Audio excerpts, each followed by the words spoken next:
This Torah class is brought to you by TorahAnytime.com. Okay, thank you very much, Moshe.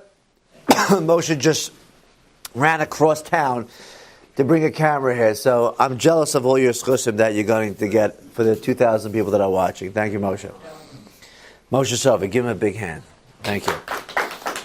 This class is sponsored anonymously for the Refuah Shlema of Lily Bas Zelda Yehuda. She should have a Refuah Shlema, and we need a sponsor for next week, so please call me. And of course, PK.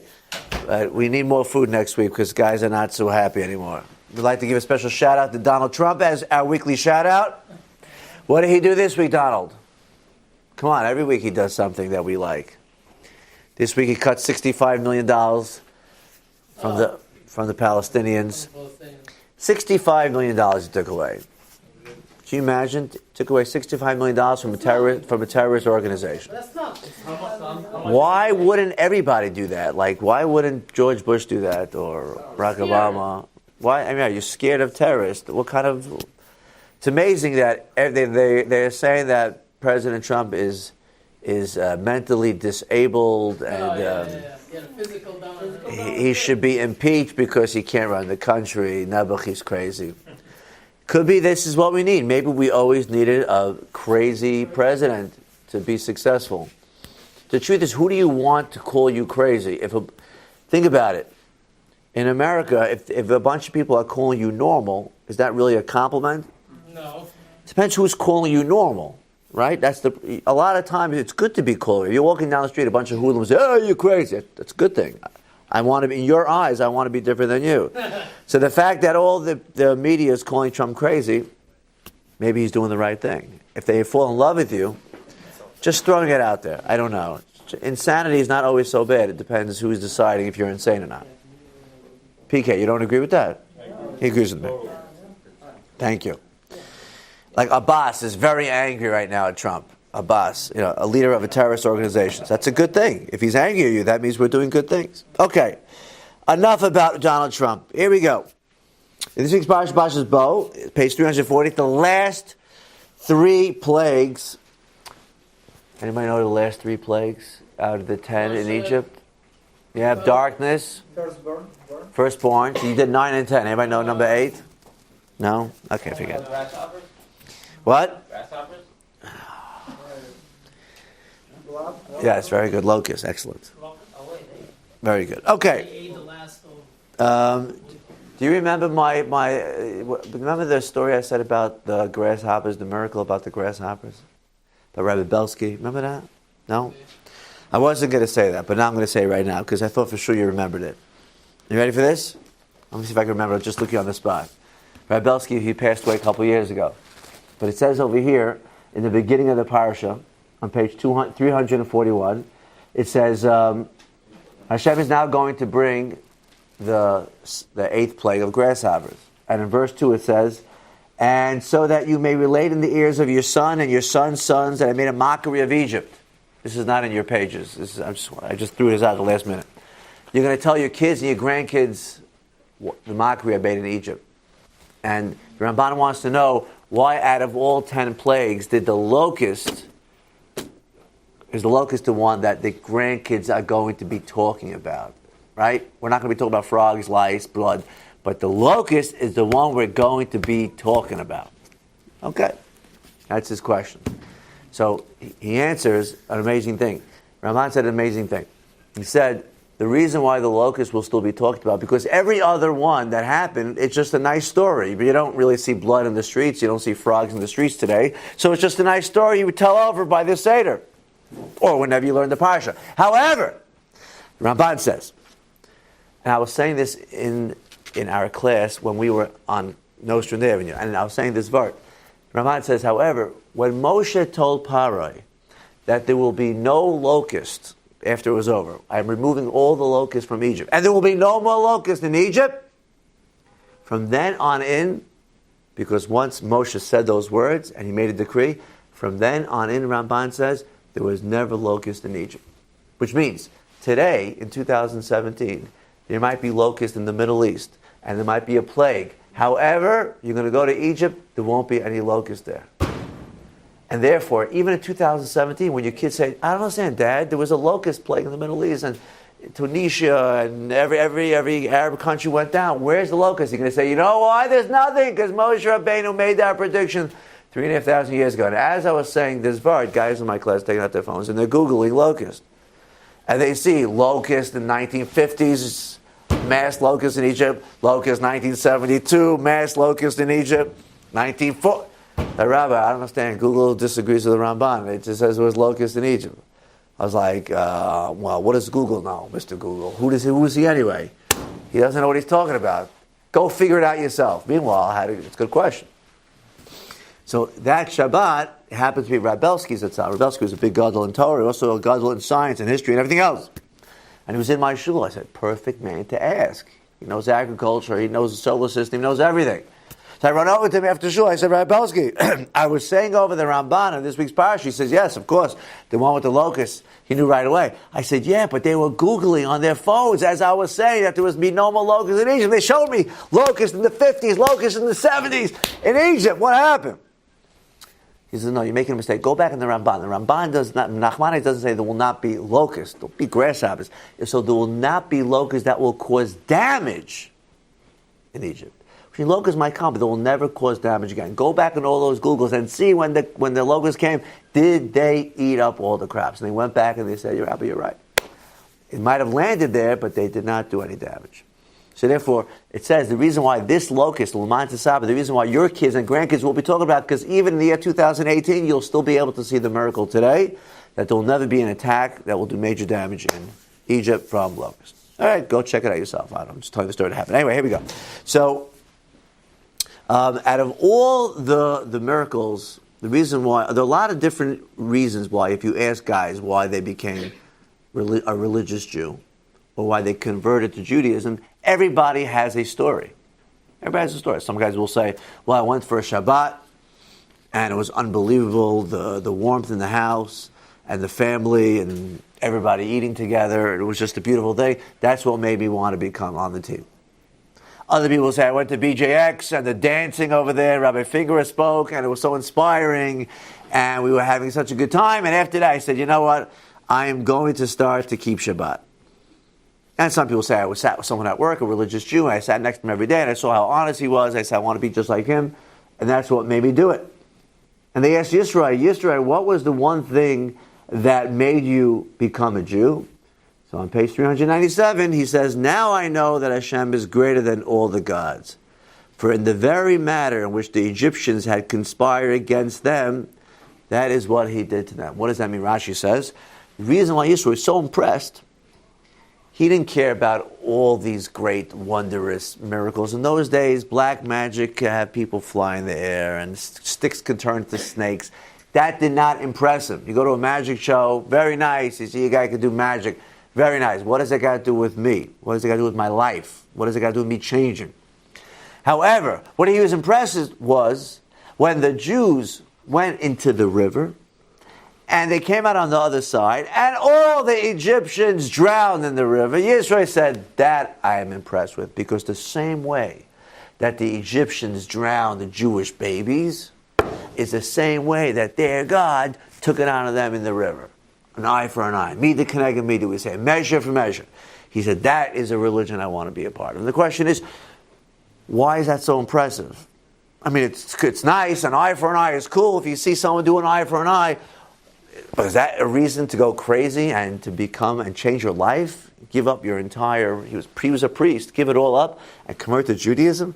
And the fact, why would Hashem take revenge? Is that a Jewish thing, that Hashem would take revenge on the Gentiles for doing such a thing?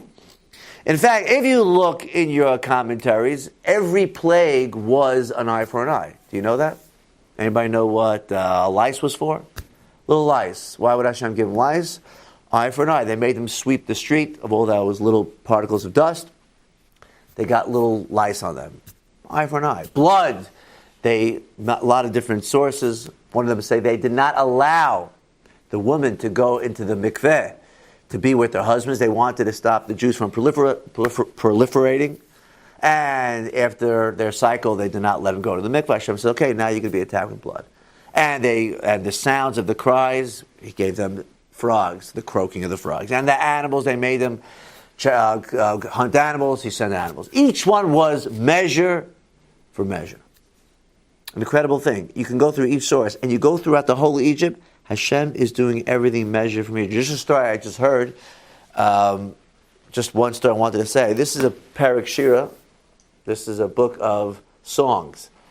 In every animal's spiritual component, it seems like not only do people sing to God, but even the spiritual component of every animal sings. Believe it or not. I brought this book. Why am I reading this book? Because once upon a time there was this family that was living in Sanhedrin Mechevet in Israel, which I was just in Israel last week, and I have no good stories for you. I was there for 4 days, uneventful. No Arabs threw any rocks at me. No one attacked me when I was on the way to Cave Rachel. I went. It was great. It was wonderful. Food is great. People are great. Everything was great. I mean, usually when something bad happens to you and negative, so even though you're miserable at the time, but when you get to school, you're like, hey, you know what? Now I can tell about it. Like the people that went on El Al, and they had to land in Canada, and they were stuck on the plane for 19 hours, they have a great story to tell. They are miserable, but at least have a great story. I had a great flight on the way home, so I have nothing to tell you. Which is, I guess, is a good thing. You really you really don't want any bad things happening, so to have any good stories. But having said that, in Sanhedrin, there was this family that used to live there, and there was one annoying neighbor. Everybody got that annoying neighbor. This annoying neighbor used to come over to them every day. Like, can I borrow salt? Can I borrow sugar? It was driving them crazy, absolutely crazy, insane. You got one of those neighbors? Okay. You live in that building with that neighbor? This is going on for weeks, man. They always said, we got to move out of this place. But you're not going to move out just for the neighbor. And then the mentally ill people, you got to help them out. You got to be nice to them, even though they're not 100%. So what? You still got to be nice to them. They're still a human being. And one day the family got up, and they decided, we're getting out of here. When they left, they packed up overnight like the Dodgers from Brooklyn. They woke up the next day, they packed up, they were in LA, they didn't tell anybody, they moved out. They moved into this house. 2 days later, they move into this new place, new apartment. Guess what they see? Scorpions. You ever see a scorpion? Especially in your bed? Not a pleasant sight. They're called exterminator. What kind of place has scorpions? We're not in the middle of the desert. They're called exterminator. Don't worry, I'll take care of it. Great. A week later, scorpions again. They call back the exterminator. What the heck is going on? We hired you, paid you big money. We're not asking you to get rid of little termites. Get a scorpion. It's not a joke. Oh, don't worry, I'll get rid of the scorpions. All right. A week later, more scorpions. Now they're starting to get a little freaked out. Scorpions? Say, hey to the friend, I don't understand. What's wrong with this neighborhood? You have scorpions? They go, we have no scorpions. We never saw a scorpion in our life in this neighborhood. I'll tell you, the second week we had scorpions. They said, you might want to speak to someone big about this because this is very weird. You can't just, ignore this. It can't just be, if it's just you in the apartment. It's a true story. So they went to Rabbi Chaim. Rabbi Chaim was a great rabbi that lived around there, and they said, let's ask him. Maybe he has some insights. And they said, Rabbi, we have scorpions in the house. He says, well, did you call an exterminator? Yes. And came back. Did you call him again? Yes. This is a very smart rabbi. Call an exterminator. He said, it keeps coming back. He said, interesting. He says, well, let me think about it. If you look in Parak Shira, in this book, it tells you what each animal sings. Each animal sings certain verses in the spiritual component of each animal. He says, let's look at what the scorpion sings to Hashem. And it says it over here. It says, the scorpion says, Tov Hashem la'kol, v'rachamav al kol ma'asav.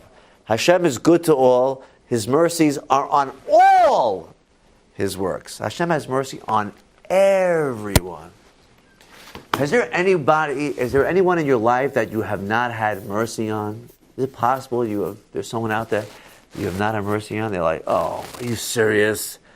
We had this neighbor that drove us crazy. We just totally ignored him and tried to run away from them. We actually sneaked out of the apartment. We didn't even tell them we're leaving. We just moved out. We don't want to ever see them again, and we just couldn't take it anymore. He said, you know what? Give them a call. Send them over a bottle of wine. Say Tzeischem L'Shalom. You had to leave. Maybe that's the message Hashem is telling you. Sure enough, that's what they did. They called him up. Sorry, move. You never need any help. Here's our number. And the rest is history. There was no more scorpions. You like that story? No, PK doesn't like it.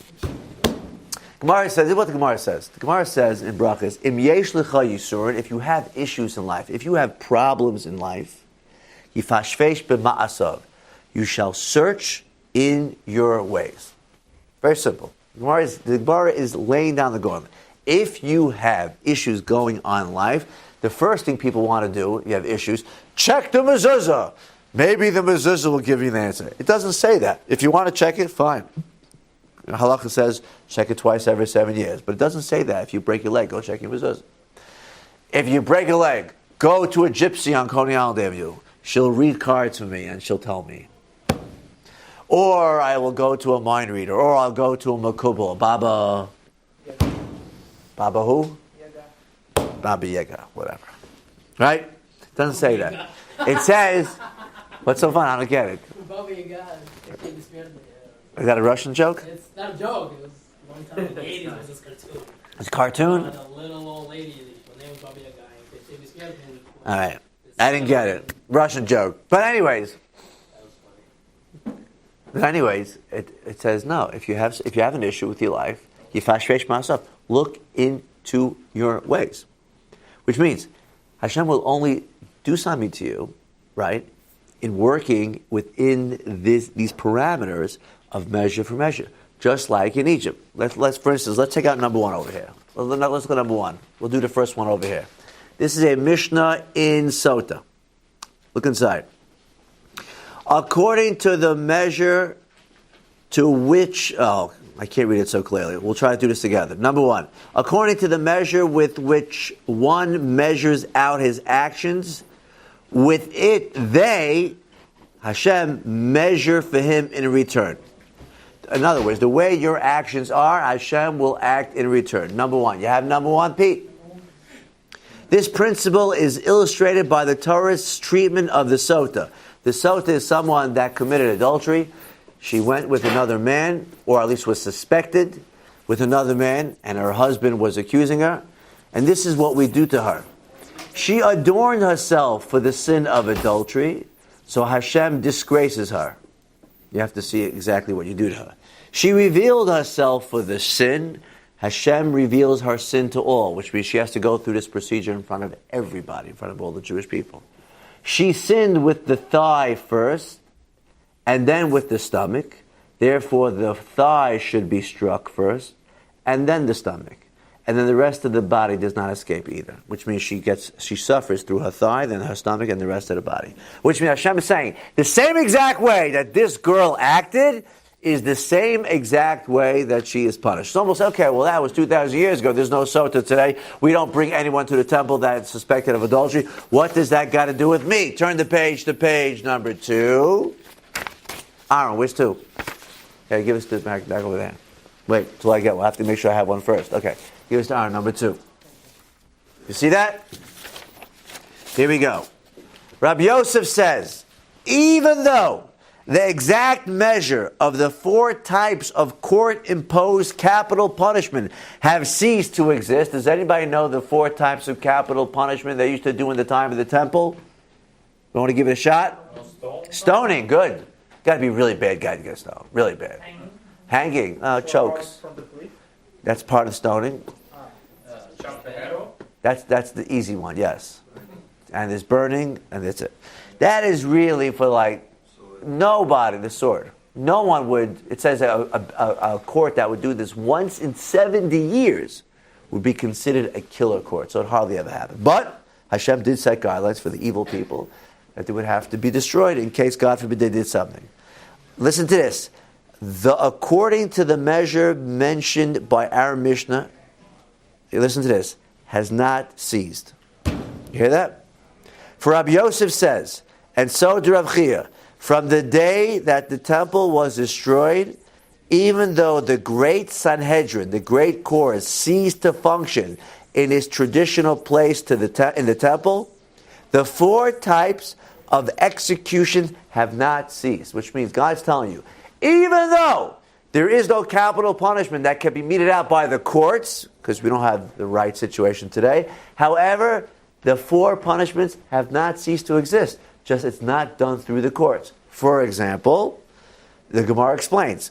Rather, the Brisa means that even though the court can no longer impose capital punishment, the equivalent divine punishment of these 4 types of executions have not stopped as follows.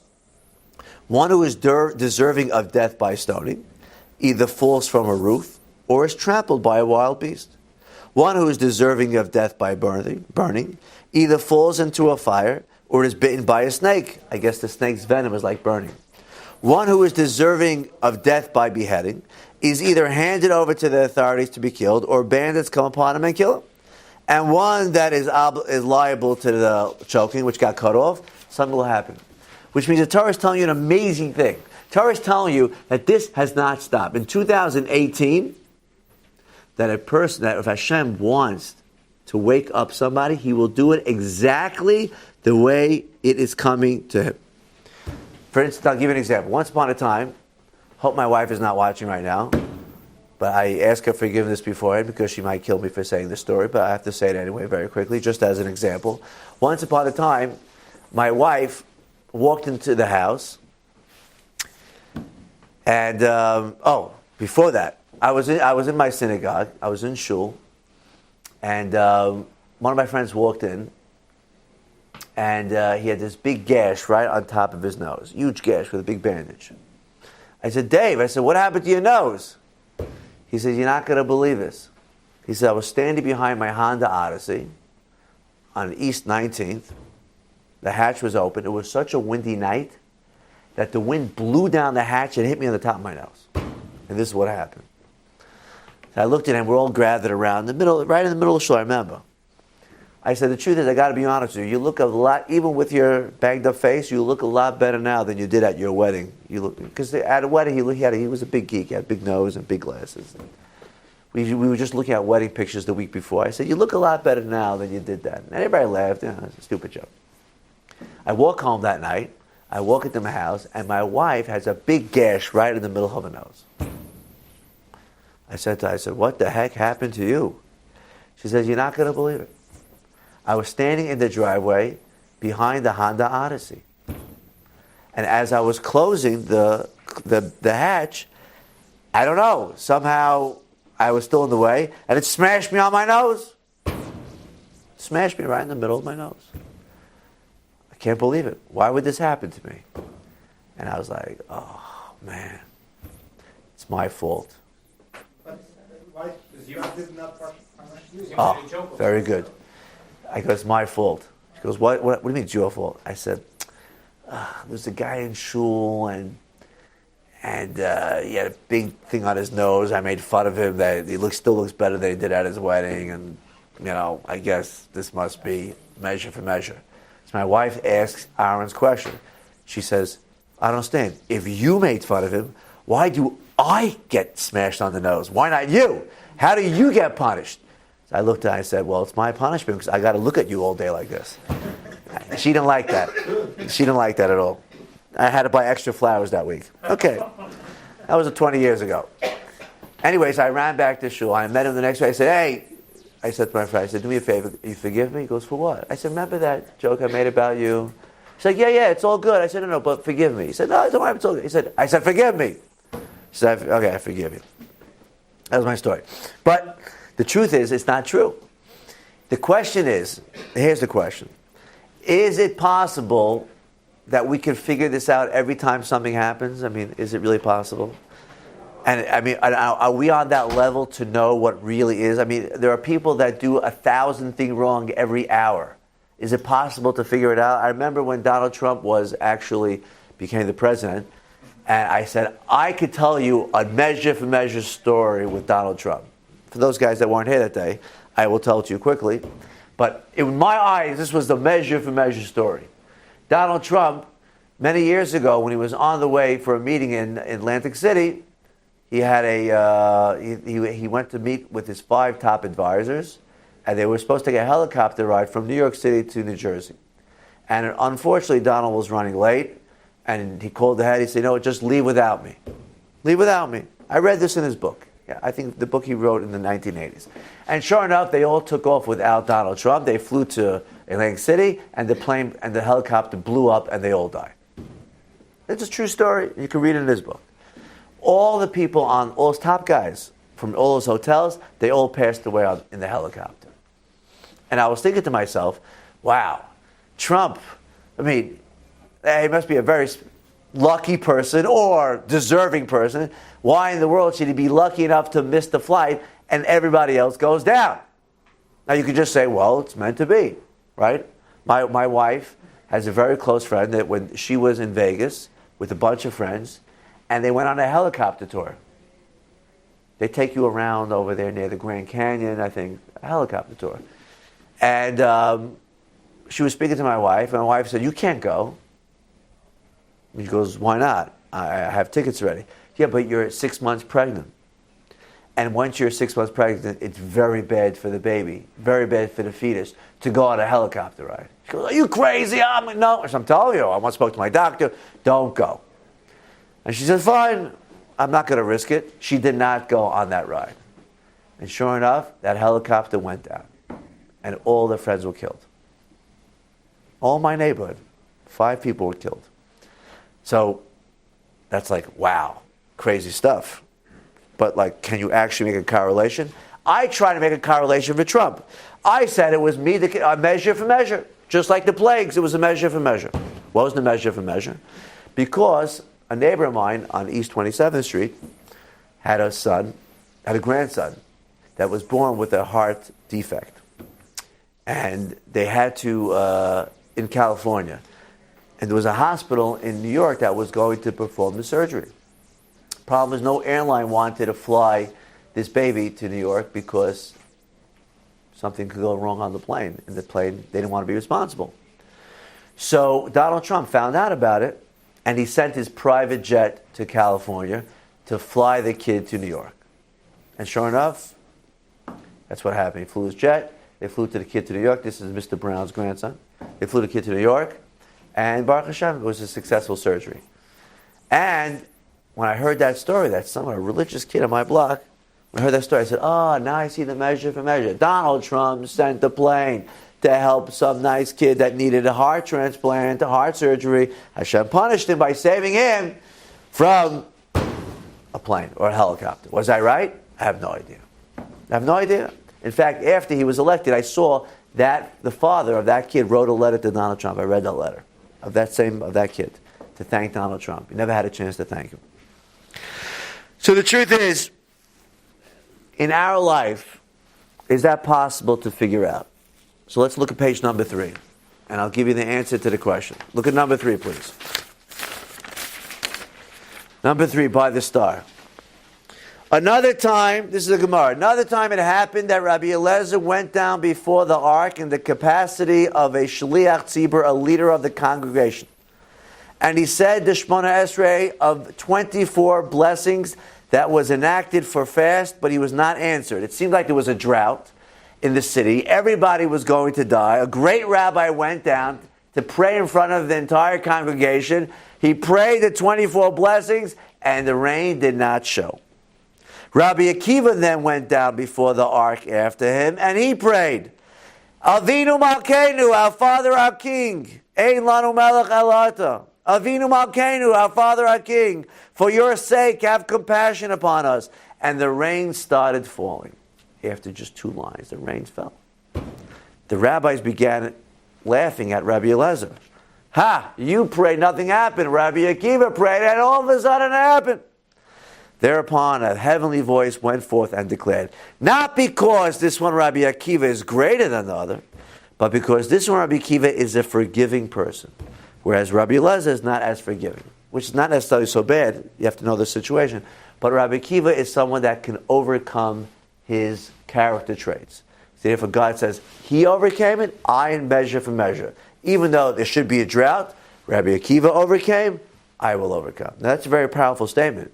Because I know someone that lives in Long Island that when they used to live in Israel, they could not have any children. They lived in Israel for approximately, I think they were married for like 9-10 years, and they did not have any children. You went to every doctor, they could not help them. And they went to Rebbitzin, the mother went to Rebbitzin Kanievsky, passed away a few years ago. Her husband, Rav Chaim, is still alive, 88 or 90 years old. And they went to Rebbitzin Kanievsky, and she asked her, is it possible you can give me a bracha? Give me a bracha, a blessing that I will have children. She says, yes, I will give you a blessing that you will have children. But if you really want a powerful blessing, a blessing that can explode. Now, bracha is blessing, but also comes from brecha. Brecha means like a spring. If you want it to spring forward, get a bracha from someone that could overcome his character traits. She goes, what? She says, the way it works is, and it's based on this Gemara, any person that has the right to get angry at somebody, any person that has the right to be angry at God because life is terrible, anybody that has the right to get angry at someone, or a spouse, a parent, or a kid, or a friend, or a business partner, you have a right to be upset. But you're able to overcome because anger is a bad thing in the Torah. And you're able to hold back. And you're able to say, I'm just going to relax and take it as a punishment and not get upset. Anybody that you see does that, get a blessing from that person. Because that person has special power. And Hashem doesn't turn away a prayer from that person. Oh, wow, okay. I got to find a person that is about to get angry. I got to find a person that has road rage that doesn't have it. I mean, I don't know. But for months went by and where is she finding someone? I don't know. Sure enough, on Shabbat, she was at a kiddush on Shabbos after davening. And it seemed like her friend, we'll call her a Rifki, her friend, they just built a new porch in the building. They built a porch in the building. She sent a letter to the co-op in the building. Are we allowed to build this porch? And after they did a survey and they asked the members of the floor and on the other floors, they said, yes, it's okay. And they built this porch. Unfortunately, one person in the building thought that the porch was blocking their light. Whether she was right or wrong, I don't know. And sure enough, can I have some soda over there, please? And sure enough, by the kiddush, the lady comes over to her and she starts yelling. She says, how could you build that porch? Everybody's like, gets quiet all of a sudden. How do you build a porch? It's like a crazy lady. She goes, what do you mean? I got permission from the board. How dare you? And the husband said, shh, quiet down. Told her to quiet down. You're embarrassing her. Meanwhile, this lady's getting abused by this lady. She keeps yelling, and you could see that she's angry. She's embarrassing me. Meanwhile, this lady complains about everybody all the time, and now she's complaining about her. And this lady, Rifki, was like fuming, like she was about to let her have it. How dare you embarrass me in front of everybody? How dare you yell at me? Meanwhile, this person without any children sees the situation going on. And she runs over to the poor lady.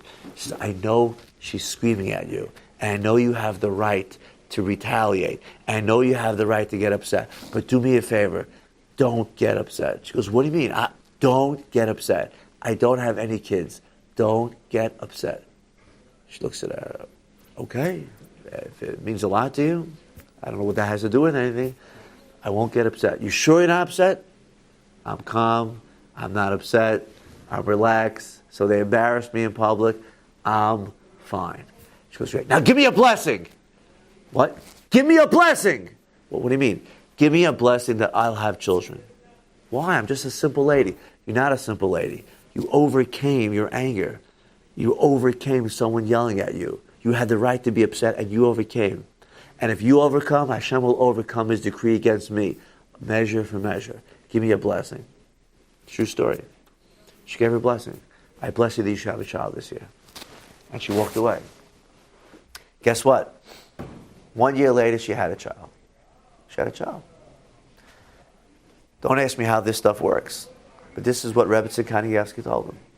She had a child because she got a blessing from someone that overcame their negative character traits. And if you can do that, then you have the right to ask Hashem to overcome things he's holding back from you.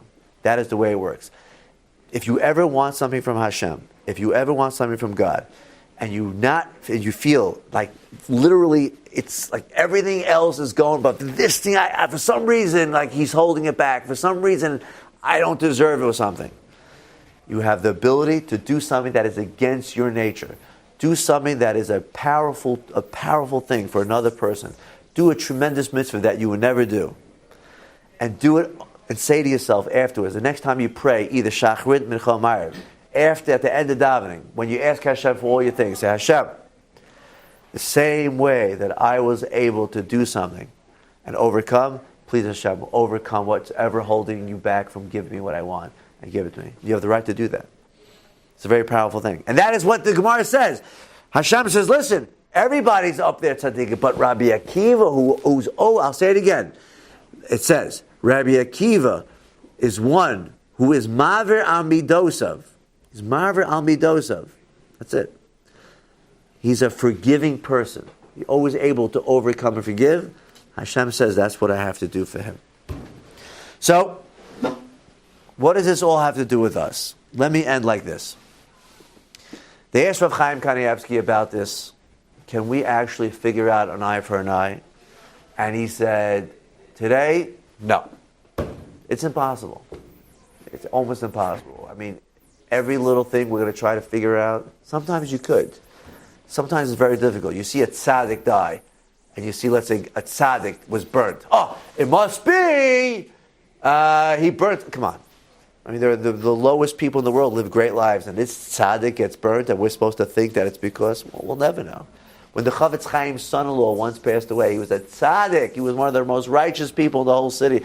And the Chavetz Chaim's daughter cried, said, Daddy, how could this happen? He was the most righteous person in the whole city. And the Chavetz Chaim told him, Hashem wanted to take a decree against the city because there are a bunch of lowlives. Hashem was going to take a revenge and consequence of what they did. It could have killed thousands of people, but he found one person as a sacrifice for the whole city. Your husband saved the whole city. It's a tremendous thing to save a city on yourself. Tzaddikim would step up. We would think, oh, he did something wrong. Not necessarily true. Aaron's two sons also died like that. The biggest tzaddikim of the generation.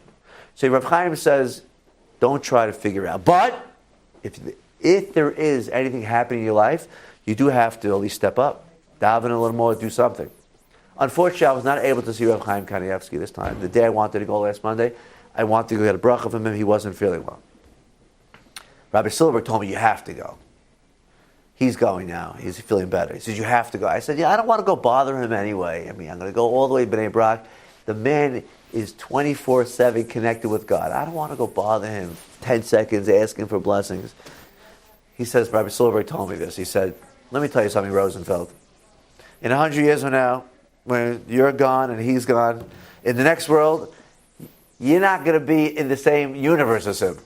He's so much greater than you. You're not going to be in the same country as him. At least now, you're in the same country. While you're still alive, go get a blessing now. Because in the next world, trust me, you're not going to be in there. I said, oh, thank you very much. That's very sweet of you. But all my friends actually went today to go see him. I wasn't able to go. So the question is, how exactly does this work? And can't we figure this all out? Every time I get a toothache, can I really attribute it, you know what? I should not have eaten that non-kosher. Maybe that's what God's telling me. He's telling me like that. Or maybe the last time my throat's hurting, I should not have spoken that lashon hara. Maybe I shouldn't have said that. And that's what God's telling me. I remember one of my students, Arkady, walked in one day, first day of the year, he's got this huge bandage in his middle finger. Huge bandage, wrapped up. I was like, whoa, that's like the biggest bandage I've ever seen, Arkady. What happened to you? He's like, oh, you're not going to believe it. I worked in construction this summer. I said, yeah, so what happened to construction? We were lifting this huge boulder, me and a friend. And we were counting together. Okay, on 3. 1, 2. Unfortunately, he let go before 3. And the whole thing went down, smash, right on my middle finger. I tore nerves and ligaments inside. Don't ask. I said, whoa. I said, I don't understand. You got to sue this guy. Sue somebody over there. How can this happen? Maybe it's the contractor's fault. Maybe it's the foreman's fault. Maybe it's the builder's fault. He looked at me and he goes, no, Rabbi, it's my fault. I said, what? It was my fault. I said, why do you say that? He said, before the summer, Rabbi, remember what I promised you? Remember before I left to the summer, I gave you a promise? I said, yes. I said, you promised that you will put on tefillin every day in the summer. He says, exactly. I made that promise to you. And after a week in the summer, I stopped putting on. And a month after that, my middle finger was smashed to smithereens. The same middle finger, which I had my tefillin on, which I was supposed to put on every day, Hashem is telling me, you're not putting on tefillin, you'll have something else on your middle finger. Take a look at this. I said, okay, put down your middle finger, please. Okay? And he shows me. I said, man, you're a bigger tzaddik than me. You're a bigger righteous man than me. I don't know if I would have thought of that. And there's a guy in my class, he doesn't keep Shabbat. But right away, that was the first, it wasn't even a question to him. It wasn't a question. It was like, that's it. I know it. This is my fault, and I will start today. It wasn't a question. That's the way Hashem speaks. And that is why Yisrael was so impressed with Hashem. Yisrael said, I want to have a Hashem. Not if you blow yourself up, you get 72 versions in it. What is it got to do with anything? What? Hashem is telling you live in a world of consequences. That's the world I want. I want to live in a world of consequences. What you do is what you get. That's the perfect world. If you do well, you cash it. If you don't, that's it. You're held responsible. My actions are meaningful. What I do in life is purposeful. When I help somebody, when I say something nice, and when I do something wrong, that's the life I want to live. I don't want to live in some random world. I want to live a world that actually makes sense. But I will give you one last thing on the page number 4, what the Chinuch says that turns this a little bit upside down, and this is how we're going to end. And after that, I got to speak to you, and I got to speak to you right afterwards. Number 4, look at this side. This is the Chinuch and one of the mitzvahs. I got you halfway through. An analogy to this idea is a situation. Listen very closely to this. This changes everything. If you're tired, hang in there. It's worth it just for this. One who walks along a path that is straight and clear of stones and all obstacles. Again, he's walking along a path, no obstacles. But the path has a hedge of thorns on each side. You just got to walk down the middle. An individual passed along this path and scraped against the hedge and was bruised. Guy's got a cut up leg. Truly, one cannot say about this person that Hashem desired his bruising. Oh, Hashem wanted me to get bruised. You can't say that. There was a path. It was clear. And the thorns were on the side. Hashem doesn't want him to get bruised. Right? You can't say that. Rather, he was the one who caused his own bruise. For he was not careful to walk straight. Makes sense, right? You can't blame someone for what he did. There was a path. You saw the clear. We saw what in the clear was, and you saw the thorns. You decide to go to the right. You can blame your friend. You can blame God. No. Blame yourself. You should have walked straight. Very simple. A sinner is comparable to such a person. Hashem's attribute of justice, with which he governs the world, requires that there be consequences for sin and will convict him for the sin in any event. Now, one cannot say that God, who is good, desires his conviction. Rather, through withholding of his protective goodness from the person on account of his sin, which made him unworthy of being a recipient of that goodness. You know what that means? Which means, if a guy eats all day and becomes very heavy and is not well, who do you blame? Who does he blame? God? You eat like a pig all day, and then you become very heavy and you're not well. Who does he blame? His friends? God? No. Yourself. In other words, what caused you to not feel well? You.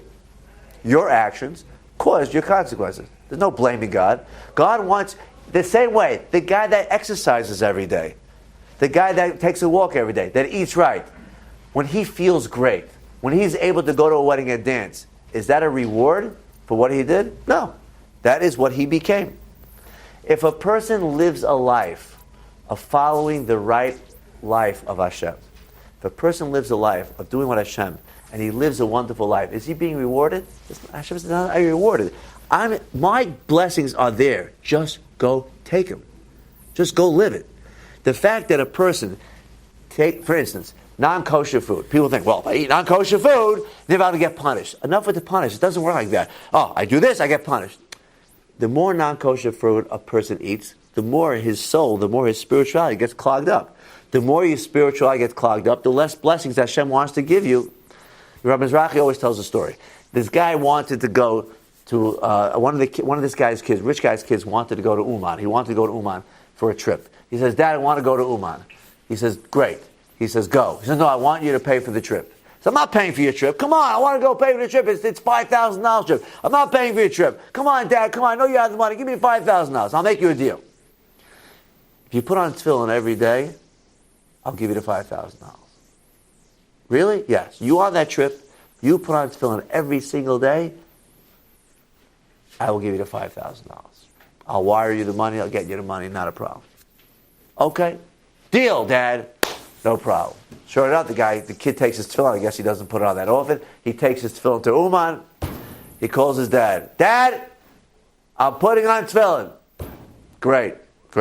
Sure? Yes, I put on today. Next day. You put on tefillin? Yes. Send me the money. Okay, I'm sending you the money. Next day. Where's the money? I don't know, I'm sending you. Put on today? Yes, of course I did. You sure? Of course I did. Did you think I'd lie to you? Okay, I'm wiring you the money. Fine. Next day. Dad, it's day number 4. Where's my money? You didn't get the money? I told you. I sent you the money. It's not here. Did you put on tefillin today? Of course I put on tefillin today. I don't believe you.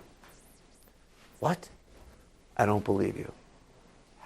Dad, how dare you? I'm your son. You know I would never lie to you. You know I would never say anything wrong to you. I never lied to you in my life. You think I would travel across the world, tell you I'm putting on tefillin, and then I would just take your money and look you in the face and lie to you? How dare you say that? How in the world can you say that I did not put on tefillin? His father says, you know how I could say that? Because I left the $5,000 cash inside your tefillin bag. And if you had been opening up your tefillin every day, you would have found the $5,000 cash. God's blessings are there for a person every single day. Just go and get it. The reason why a person, a lot of times living miserably, is because they're not doing what they're supposed to do. Not because they're being punished, A for A, B. No, it's there. You're holding yourself back. Hashem is willing to give you blessings. Go pick it up. If a person doesn't go pick them up, he ain't going to get it. If a person constantly does wrong thing after wrong, God says in this book exactly how to live the life. Forget about the next one. In this world, a life of happiness and health and enjoyment. It's all in here. It's a guarantee. I was in Israel, and I tell you, even though I have no great stories to tell you, but when I sat and learned every morning in the Mir Base Manager, in the Mir Base Manager is 7,000 students. Of course, I can't fit them all in one base measure, so they have a bunch of different buildings. So in my building, I guess there was 1,000 students. Those 1,000 students, basically what they're doing is just sitting and learning. You can't even hear yourself talk. They go back and forth and back and forth. And most of them have been there already, married. Most of them are there 10 years, 15 years. These people are not driving cars. They're not living luxurious. Simple people, the happiest people I've ever seen. Happy. Wives, kids, hardly any money. But they're living a life of pure simcha. Because they tapped into what really life is. People go, if I buy my jacket, if I buy my Lexus, if I buy my Lamborghini, I'll be so happy. Doesn't say that here. Otherwise, God would say, go buy it. I'm not saying you shouldn't buy it. But I'm saying, don't think you're going to get that serenity, that enjoyment of life if you get it. Because it's not, otherwise God would say, go get it. He gives you a life the way to live. If you want to enjoy, go for it. Oh, Rabbi, it's too hard. Shabbat is so hard. Going to synagogue is hard. I can't. Okay, fine. But don't expect to live on that life of serenity and pleasure that's out there for you. Unless you give it a shot. Oh, I tried. I went to yeshiva. I sat. Okay. It's not, no one says it's going to be easy. Hashem left you a regimen. Just like if you're on Weight Watchers, there is a certain type of protocol you have to do. If you follow it, Weight Watchers, for 2 months, 3 months, it works. And after 3 months, you're going to be feeling great, looking great, and you're going to be having a great life. Why don't people make it till the end? It's too darn hard. So they give up. And then they look at themselves, and who do they blame? It's you. You're the one that... What do you think Olam Haba is, the next world? When I die, I get, like the Arabs say, 72. You know what your Olam Haba is? You know what your heaven is? You. That's your heaven. You are your heaven. What you become. What is your reward after going to medical school? What's your reward? What? You're a doctor. Is that a reward? Is that a reward like you find an object in the street and you return a guy's dog? He gives you $100. That's a reward. I returned, dog, I get $100. What has nothing to do with the next? What does a dog and $100 got to do? Nothing. I gave you something, you give me back $100. If I go to school and I put in all the work, I pass all the tests, and now I'm a doctor, is that my reward? No, I am a doctor.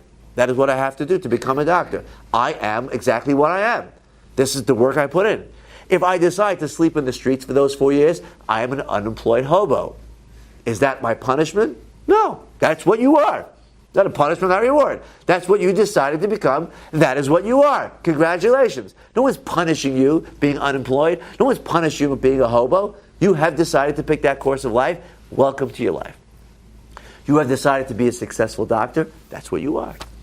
Not because you are rewarded to be a doctor. That is what you became. That's what Chinuch is saying. That's what you are. When a person does sins and messes himself up, God says, don't look at me. I told you not to do it. Why are you blaming me? There's a certain course of life. Don't touch the thorns. You touch the thorns, don't blame me.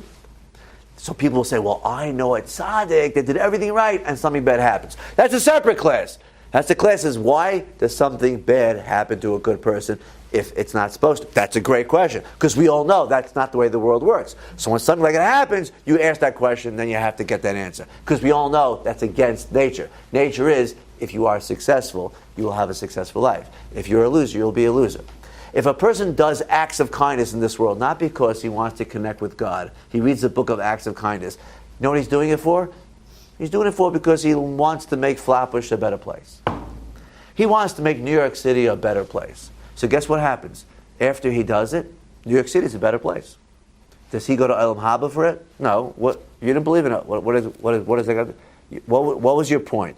Your point was to help New York City. You got it. I didn't believe in Olam Haba. So then, if you don't believe in heaven, how do you expect to get it?